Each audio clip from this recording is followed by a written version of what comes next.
तो चलिए आज के इस वीडियो में हम लोग जानते हैं दो ऐसे फैक्टर जिसे आपको घर पे एबॉर्शन की टैबलेट लेने से पहले इन बातों का ख्याल रखना बहुत ज़्यादा इम्पॉर्टेंट है, ताकि आप किसी भी कॉम्प्लिकेशन से बच सकते हैं, निकल सकते हैं। तो चलिए, तो सबसे पहली चीज़ आपको किन बातों का ध्यान रखना है।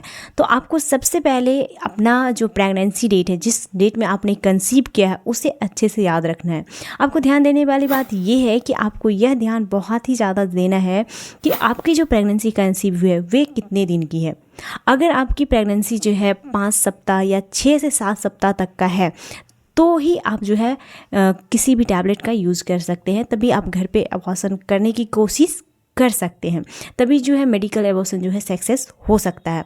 अदरवाइज अगर आपको डेट याद नहीं है, कितने दिन की प्रेगनेंसी है ये भी अच्छे से नहीं मालूम है, तो आप ऐसी कोशिश बिल्कुल ना करें। आप मेडिकल एबॉर्शन करने की कोशिश बिल्कुल ना करें, क्योंकि देखिए हम सभी को पता है कि कभी ना कभी अगर अनचाहा गर्भ हो जाता है या फिर बहुत सारे ऐसे कारण होते हैं जिसकी वजह से हमें एबॉर्शन करना होता है। तो एबॉर्शन करने से पहले आपको जिन बातों का ख्याल रखना चाहिए वो शुरू से लेकर लास्ट तक आप बने रहे, इस वीडियो में पूरी जानकारी मिलेगी। ठीक है, सबसे पहला चीज़ जो था ध्यान रखने वाली वो मैंने बता दिया आपको। तो चलिए, अगर आप घर पे एबॉर्शन की गोली लेते हैं तो दूसरा कौन सा बड़ा कॉम्प्लिकेशन होता है, तो इसे हम कहते हैं एक्टोपिक प्रेगनेंसी। क्योंकि जब हम घर पे एबॉर्शन किट खाते हैं, एबॉर्शन की पिल खाते हैं, तो हमें ये नहीं पता होता है कि हमारा जो गर्भ है वो कहाँ पे ठहरा है। मतलब ये है कि हम सभी जानते हैं कि जो हमारा गर्भ है वो गर्भाशय में ठहरता है, हमारा जो बच्चा है हमारे यूट्रस में ठहरता है, जो हमारा गर्भाशय होता है वहाँ पे हम बच्चे को कंसीव करते हैं, हमारा बच्चा वहाँ पे पल रहा होता है। ठीक है, लेकिन बहुत सारे ऐसे मामले होते हैं जिसमें कि आपकी जो प्रेगनेंसी है वो गर्भाशय में नहीं होकर के आपकी ट्यूब में होती है, यानी कि एक फैलोपियन ट्यूब होता है, आपका जो बच्चा है वहाँ पे होता है। यानी कि जो हमारा एग बनता है हमारे ओवरीज में, वहाँ से जो रिलीज होकर के एग आता है वो हमारे फैलोपियन ट्यूब के द्वारा ही एग रिलीज होकर के हमारे गर्भाशय तक आता है। ठीक है, तो जो हमारा फैलोपियन ट्यूब होता है ना, वो पतली सी ट्यूब होती है फैलोपियन ट्यूब। आप सोच सकते हैं कि इस टाइप का फैलोपियन ट्यूब होता है, पतला सा। ठीक है, तो अब आप सोचिए कि अगर इसमें गर्भ हमारा ठहरता है तो वो क्या होगा। जब हमारा भ्रूण विकसित होगा, हमारा बच्चा विकसित होगा, तो क्या होगा, ये जो हमारी ट्यूब है ये फट जाएगी, और इसे फटने से बहुत ही ज़्यादा हैवी ब्लीडिंग होगी, जिसे मैनेज करना मुश्किल होता है। तो अगर सोचिए कि अगर आपका जो है प्रेगनेंसी है, कंसीव है, ठीक है, और आपने एबॉर्शन किट की टैबलेट खा ली है, मेडिकल एबॉर्शन आप कर रहे हो, टैबलेट ला के घर पे अगर आपने खा लिया है, ठीक है, और वो जो बच्चा है, जो आपका भ्रूण ठहरा हुआ है, वो आपके गर्भाशय में न ठहर के इस फैलोपियन ट्यूब में ठहरा हुआ है।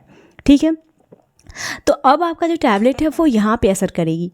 तो यहाँ पे क्या होगा कि ये रप्चर हो जाएगा, ये जो फैलोपियन ट्यूब है, ठीक है, यहाँ पे जो बेबी है, तो ये फैलोपियन ट्यूब रप्चर होने का बहुत ज़्यादा चांस होता है। हम कहते हैं रप्चर एक्टोपिक प्रेगनेंसी। तो देखिए, अगर आपको ये चीज़ पता ना हो कि आपका बच्चा कहाँ पे ठहरा हुआ है, तो आप मेडिकल एबॉर्शन करने की कोशिश घर पे बिल्कुल ना करें। आप टैबलेट खाने की गलती बिल्कुल भी गलती से भी ना करें, क्योंकि इससे आपकी जान जा सकती है। देखिए, डॉक्टर के पास जाने का इसलिए सलाह देते हैं ताकि आपका जांच हो सके, आपकी अल्ट्रासाउंड हो सके। अगर अल्ट्रासाउंड होगा, उसमें जांच होगा और पता चलेगा कि आपका बच्चा जो है गर्भाशय में है, सेफ है, ठीक है, तब जाके आप अगर एबॉर्शन पिल खाते हैं तो वो सही है कि वहाँ पे चांसेस बहुत कम होते हैं आपको बहुत ज़्यादा साइड इफ़ेक्ट्स होने के। ठीक है, लेकिन अगर वो फैलोपियन ट्यूब में है तो बहुत ज़्यादा खतरा बढ़ जाता है आपके लिए।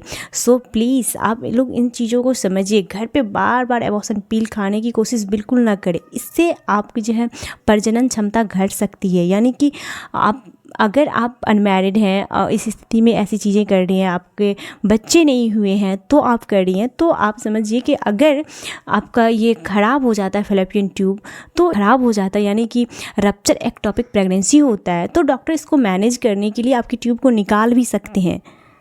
तो इससे आपको दोबारा गर्भ कंसीव करने में, बच्चा कंसीव करने में बहुत ज़्यादा प्रॉब्लम होगी या फिर नहीं हो सकती है। ठीक है, तो आपको इन सारी बातों को समझना होगा। ठीक है, अगर आप अनमैरिड हैं तो आप बिल्कुल भी एबॉर्शन की तरफ बिल्कुल भी कदम ना उठाएं, बिल्कुल भी ये सब टैबलेट खाने की ओर न। और हाँ, अगर आप मैरिड भी हैं और बार बार इस तरह की चीज़ें कर रही है तो ये आपकी हेल्थ पे बहुत ज़्यादा इफेक्ट करता है। ठीक है, आपका यूट्रस ख़राब होता है, आप दोबारा प्रेगनेंसी कंसीव नहीं कर पाते हो, और भी बहुत सारी ऐसे इशू होते हैं जो आते हैं। लेकिन सबसे बड़ा जो इशू ये होता है कि जब लोग घर पर ये टैबलेट का यूज़ करते हैं तो उसे खाने से अगर आपकी एक्टोपिक प्रेगनेंसी है तो आपका जान जाने का खतरा 100% होता है। ठीक है, क्योंकि ब्लीडिंग को मैनेज करना उस टाइम पे बहुत ज़्यादा गंभीर होता है। तो आपको इस बात का ख्याल रखना है कि अगर जब भी कभी आप ऐसा सोच रहे हो कि आपको घर पे अबॉर्शन करना है, घर पे अबॉर्शन की टैबलेट खाना है, तो कम से कम आप एक बार अल्ट्रासाउंड करवा के ये सुनिश्चित कर लें कि आपका गर्भ जो ठहरा है वो सही है या फिर नहीं है। तो इसी के साथ आज की इस वीडियो को यहीं पे समाप्त करते हैं। मिलते हैं दूसरे वीडियो में दूसरे टॉपिक के साथ। तब तक आप अपना ख्याल रखें और सुरक्षित रहें। स्वस्थ भारत, समृद्ध भारत, एक कदम स्वास्थ्य की ओर। तो कैसी लगी आपको हमारी ये जानकारी, कमेंट्स बॉक्स में कमेंट्स करके ज़रूर बताएं। अगर आपको और भी कोई इशू, प्रॉब्लम या फिर जानकारी चाहिए तो वो भी आप कमेंट्स करें, क्योंकि इससे पहले जो मैं एबॉर्शन वाले बहुत सारे वीडियो बनाए हैं उसमें हज़ारों की तादाद में कमेंट्स आए हुए हैं कि वो घर पे टैबलेट यूज़ किए हैं अबॉर्शन पिल और उसको क्या क्या कॉम्प्लिकेशन हो रहे हैं। अगर आपको बिलीव नहीं हो रहा तो मैं इधर में लिंक दे दूँगी या फिर डिस्क्रिप्शन में लिंक दे दूँगी, उस वीडियो को आप देखें और उसमें वहाँ पे कमेंट्स आप पढ़ सकते हैं कि लोगों को किस तरह की प्रॉब्लम्स हो रही है जो लोग घर पे टैबलेट्स यूज़ करते हैं। तो उससे आपको समझ में आ जाएगा कि आपको क्या डिसीजन लेना चाहिए। धन्यवाद।